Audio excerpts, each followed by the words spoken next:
Welcome to Education 333, 337. I'm Dr. Lori Benoit, and this lecture is going to be about background knowledge and vocabulary.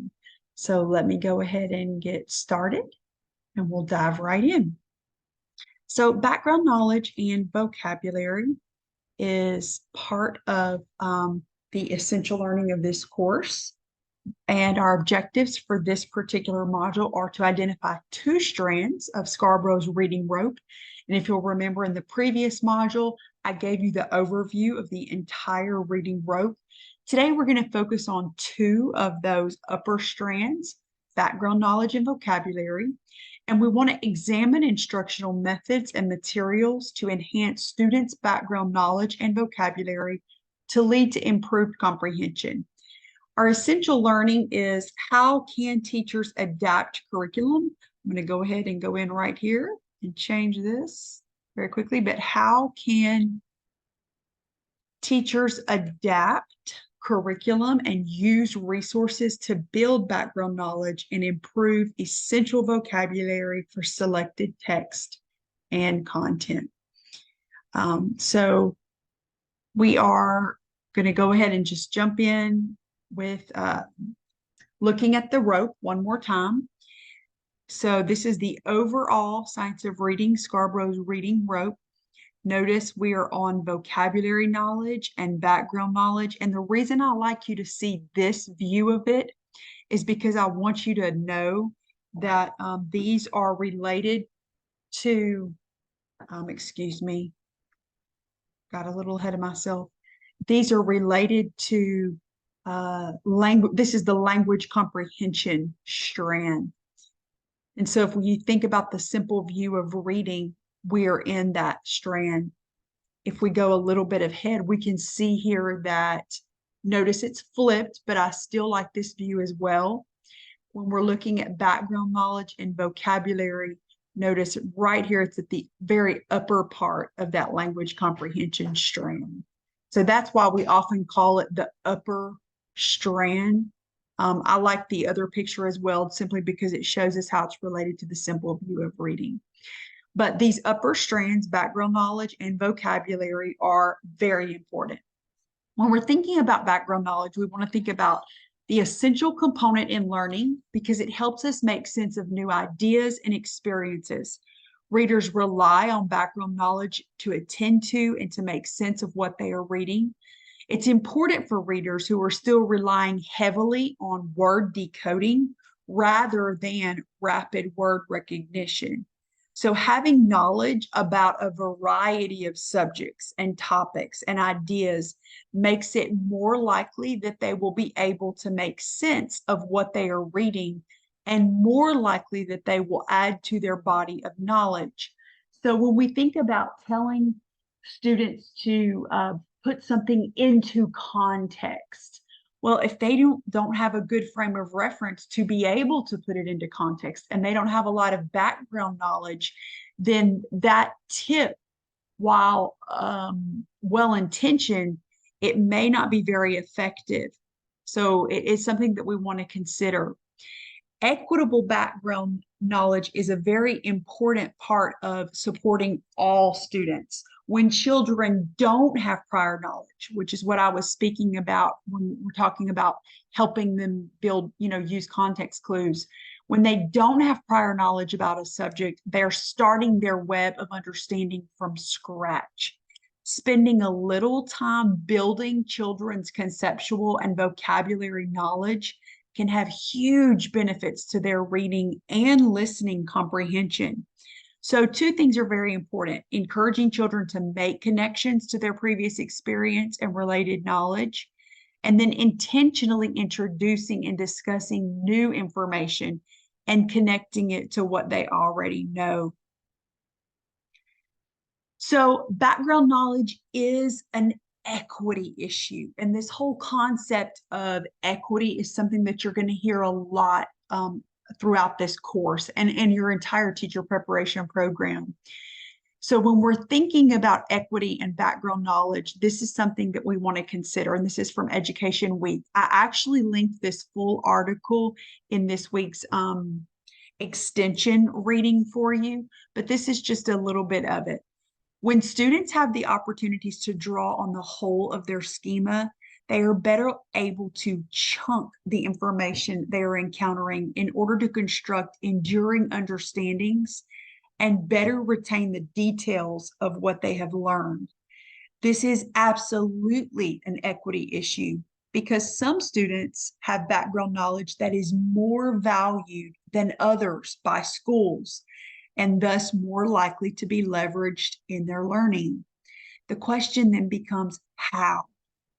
How do we activate the background knowledge of our students more equitably so that all students have fairer opportunities to learn?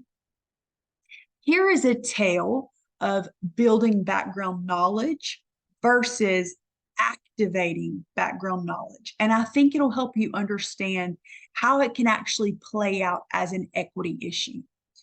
So the before reading part of a literacy lesson often begins with the teacher asking students about their personal connection to a topic. So this is just an example. It's a fourth grade example, but it'll work no matter what the grade. For example, if the article to be read by a class of fourth graders is about the American Revolution, the teacher may begin by asking students what they know about this war. In this class, Jackson's hand, so Jackson would be a student in the class, shoots up immediately, and he expounds on his experience walking Boston's Freedom Trail with his family. He saw Paul Revere's house and the Old North Church, famous for Revere's quote, "One if by land, two if by sea." He visited the Bunker Hill Monument and knew it commemorated the first significant battle of this war. He'd also been to the Boston Tea Party Museum and shared details about that. Indeed, Jackson had lots of background about the Revolutionary War to establish a context for the assigned article. This is good news for Jackson, but we need to recognize that activating Jackson's background knowledge, or sometimes this would be referred to as prior knowledge, not even really background knowledge, but activating his background knowledge did absolutely nothing for the rest of the students in class.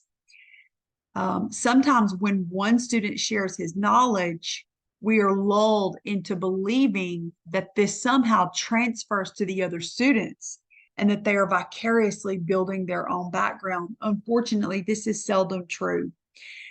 If anything, it might build in a little bit of motivation and it may inspire some of the learners. But on the other hand, it may alienate some of them because they already feel that this is an exclusionary topic about which they have not had that life experience. More research, you could dig into more research about that. But when it's wonderful to involve our students, but we can't deceive ourselves into thinking that just by activating one student's prior knowledge, somehow that's building background knowledge for the whole class. That's not the same thing. So a better plan would be to actually read the article yourself to identify background knowledge that the author assumes. Do students currently have enough background to comprehend it?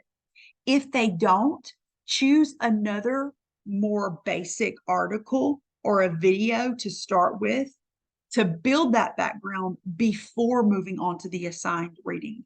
And this is where we're given really wonderful curriculum, but we also really need to know and understand the needs of our students, their cultural backgrounds, their prior knowledge and experience, so that we can help build out their schema so that they can actually attach this new knowledge to it and build it out. So here's this is a very brief list of how to build background knowledge, but dialogic read alouds can be super helpful.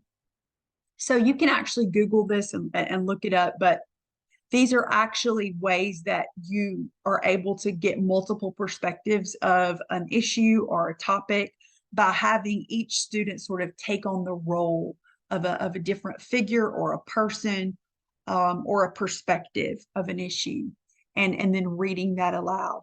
Conceptually connecting text sets is very important. And this is, we might have, again, a poem from a particular time period, and maybe a novel, and maybe we've got some significant events that we've got in articles, and we're going to connect all of these text sets for students, and it really helps build a rich bank for them to have this background knowledge that they are then able to begin to critically think about an era or a movement, or even a concept, how a concept has developed over time. The jigsaw strategy is very useful when it comes to helping build background knowledge for students. I recommend that you Google this. Not only is it great to help build background knowledge, but it's also a structured discussion format. It can really support small group learning very well. Concept sorts, another small group activity that can be very useful. Word maps, analogies, timelines, and maps. Realia, I recommend you look up Realia. It's a strategy that can easily be used with technology. Think aloud, and then, of course, let's not underestimate rich teacher talk. So sometimes just having a set of prepared Google slides, PowerPoint slides with some really important things that you want your students to know before you jump into learning a new lesson or a new piece of music, or even a new sport. If you're trying to teach them a game or a sport in PE, giving them some background knowledge about where it came from, what the important skills are, who the important figures are. This can just three to 5 slides sometimes is all it takes, not only to build their background knowledge, but to stimulate and inspire them and build in a little bit of motivation. So look up some of these, Google them. Some of them lend themselves a little bit better to different content areas than others, but they can all be useful to helping build background knowledge. Let's shift over to the strand of vocabulary. And background knowledge and vocabulary really do work hand in hand here. An extensive and rich vocabulary enables readers to make sense of what they're reading. But just like background knowledge, that is also an equity issue. If this is not something that they are hearing, if they're not hearing those rich auditory and oral vocabularies in their home or outside of the school, or sometimes even within our school, that's why that rich teacher talk is so important. If they're not hearing it, then they're not going to have it themselves. And when they do have it, they find it easier to read through texts that contain those words that maybe they've not seen in print before. Maybe they've heard their grandmother speak it or their mother speak it. Or, they've heard their uncle or their father say these big words or talk about these figures in history or these concepts. But maybe they've not seen them in print, but they're able to make that connection then when we present it to them in print. If the student can use their growing decoding skills and match their result with a word they already know the meaning of, they will be more confident in their abilities and will spend less overall effort on reading a text. And it will just become more effortless and more automatic for them. But again, you can see how this is also an equity issue. If you go back to Module 1 and we consider what our students are hearing outside of our school system and outside of our classroom, and how some of our students automatically come to our classes more advantaged and some of them come less advantaged when it comes to vocabulary acquisition, then this is something that we definitely want to pay attention to as we are trying to teach them very complex concepts in our advanced secondary and K-12 certification courses. So some strategies to build vocabulary are to preview the units in advance and select essential vocabulary. So don't just depend on your curriculum to do this, because the curriculum may give you a nice, tidy list, but when you read through it and have a better understanding of your students' needs, maybe you've pre-assessed them, maybe you have looked at some of their previous coursework, grades. Maybe you have a great vertical alignment team at your school and you guys are sharing data, but you know your students and you know their needs. And when you go through that list, you realize, wow, they're going to actually need a little bit more help than the curriculum says they will. I'm going to pull out a few more essential that I think they're going to have to know as well. And then direct, explicit instruction is important.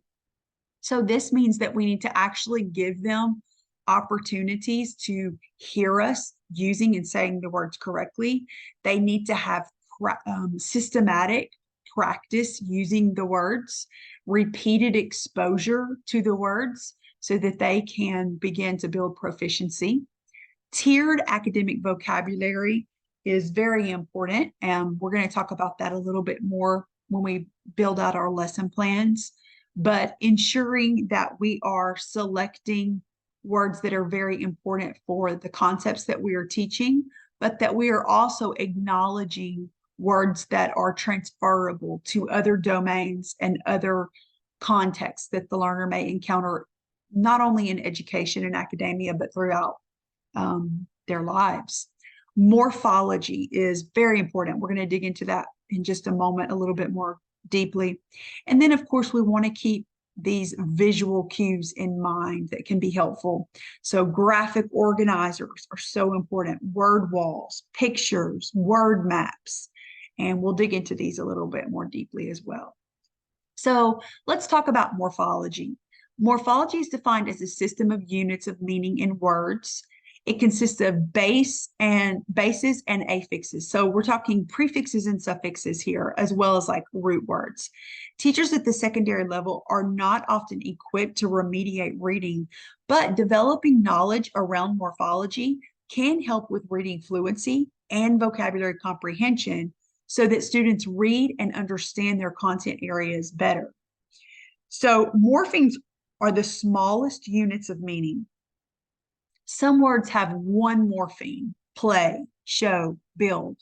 Others have multiple morphemes: reconstructing, deconstruction. Morphemes provide students with numerous strategies for decoding, which is reading, and encoding, which is spelling, as well as enhancing vocabulary.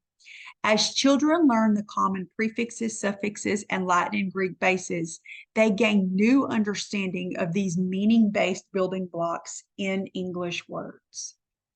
So I want us once again to look at this picture of Scarborough's reading rope, and I want you to see that morphemes play a role in both the upper and lower strands. So in the upper, of course, it's in vocabulary, which we're talking about today, but then in the lower, it's in decoding. And so we're going to see this over the duration of this course.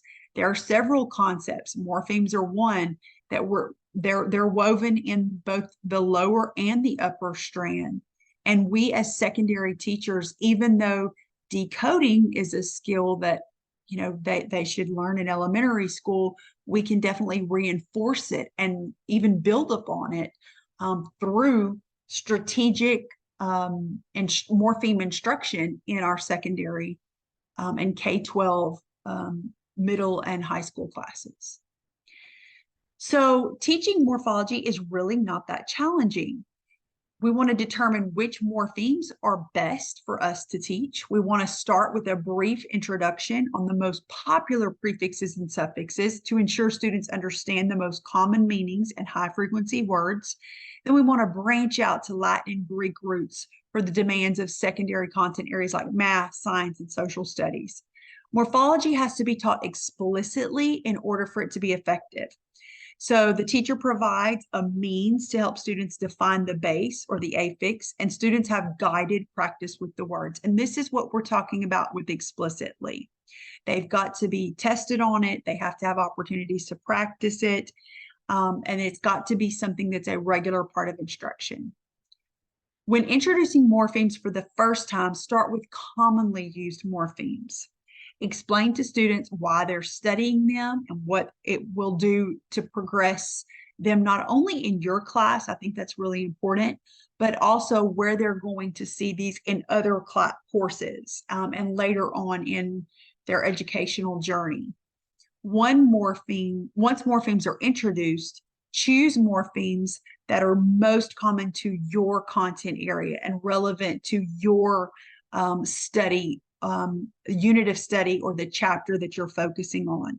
Be sure to consult your curriculum to determine if there is already morphology embedded, because much of our curriculum actually has it. Also, this is a good conversation to have with your instructional coach or your literacy coach, or if you have a curriculum coordinator, they may have some sort of vertical alignment plan in place for your content area. So reach out and see if that is available. So this is what we're talking about when we say common Latin-based elements. So this is just a quick, easy one. It's a great place to get started. You can see some really common ones here. And when our students have an understanding of these, then it helps them when they encounter new words with these particular base elements in it. Here is the common Greek ones. And once again, you can see how this is meaningful when they see these base elements in other words. They can begin to put the meanings together and decode them. So some activities to integrate with morphemes or to provide definitions and examples, of course, word family maps, so like a word matrix, word sums, find the roots, fix the affix, word sort building blocks, and syllabicating the big words. So this is like breaking them down into their syllables and really showing students how to decode. These are fun to do as bell ringers. If you're not sure exactly what any of these are, if you put that phrase into Google, it'll come up and give you some examples. And it might be an easy way that you could incorporate some warm-up or bell ringer activities with morphemes. So teaching morphology is something that can be done throughout a unit, but definitely when introducing a unit or a chapter, it's important to do it as a pre-work activity. Practice of already learned roots and affixes can occur as a warm-up activity before a lesson or as an early finisher. It can also occur for reinforcement. So sorry, these bullet points got all blocked up right here. I'll fix those, but it can be a warm-up activity, an early finisher activity, or a reinforcement activity. So I want you to remember that it can be used in a variety of ways to support learning in a lesson or a unit. When we write our lesson plan for this class, you will have different tiers that you are trying to meet. You're scaffolding their learning. And morphology is a very easy way that we can support our students' continued learning, whether we want to provide a challenge activity for those fast finishers, or whether we want to provide extra support for those students who may just need a little bit more practice. So initial instruction of the morphemes should be direct teaching, and that's something that teachers should be modeling, directly integrating it into instruction. So here's some final thoughts. Providing background knowledge and pre-teaching essential vocabulary can significantly improve learners' reading comprehension and content learning. While most curriculums provide suggestions and resources to support these two strands, pre-assessments can help you better understand your learner's specific needs. Before diving into instruction of a unit, consider how you will address learners' background knowledge and essential vocabulary. So I hope you have a wonderful time exploring this module, and please reach out if you have any questions.